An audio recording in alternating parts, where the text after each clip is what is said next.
Peu connue du grand public, cette artiste, bretonne d'adoption, est pourtant l'une des plus grandes peintres du XXe siècle dans la région. Installée dès 1937 à Dinan, elle n'aura de cesse de découvrir le territoire qui fut l'une de ses principales sources d'inspiration tout au long de sa vie.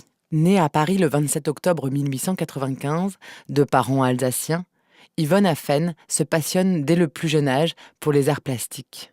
Malgré les réticences familiales, la jeune femme, déjà libre d'esprit, décide de suivre des cours de dessin à l'Académie de la Grande Chaumière, une école d'art privée. En 1914, alors que l'Europe s'embrase, elle devient marraine de guerre et entretient une correspondance avec un soldat du génie engagé sur le front.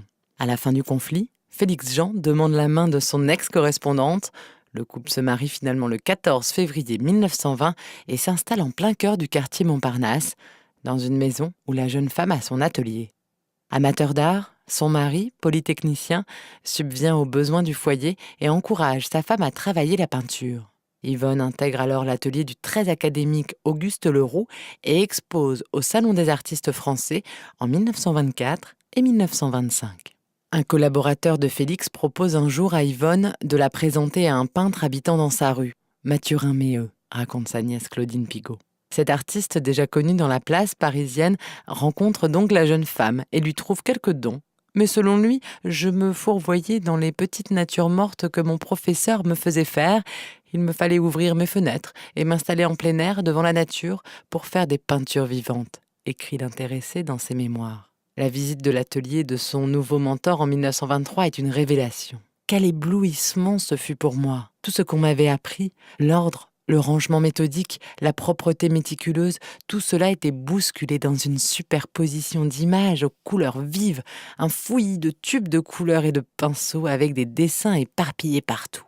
Yvonne rejoint l'atelier de Méheut et découvre les formes épurées de l'art déco. La jeune artiste fait ses gammes et s'adonne au dessin, à la peinture, à la gravure, à l'illustration et à la céramique. Les couples Méheut et Jean deviennent amis et se fréquentent régulièrement. Mathurin fait découvrir à Yvonne et son époux les charmes de sa Bretagne natale en 1926, quelques mois seulement après que la jeune femme eut perdu un enfant mort-né, le seul qu'elle aura durant sa vie. Il lui ouvre son carnet d'adresses et Yvonne commence une collaboration avec la faïencerie de Quimper, puis avec les ateliers nationaux de Sèvres, Erquy, Ouessant, Concarneau, Douarnenez.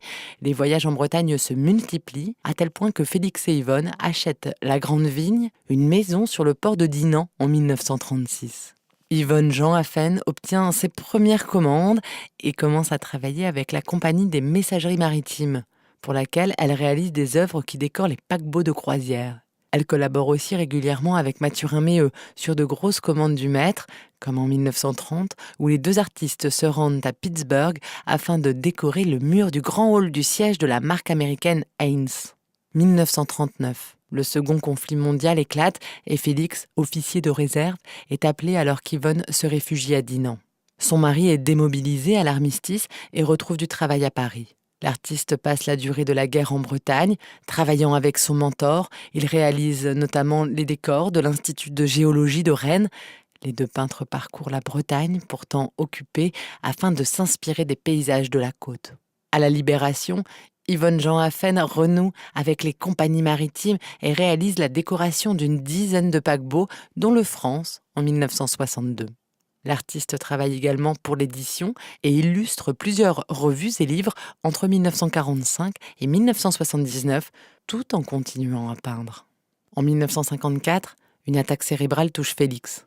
Yvonne Jean Affen s'occupe de son mari, le secondant dans son travail de représentant pour une firme américaine. 4 ans plus tard, la mort de Méheut est un choc pour l'artiste.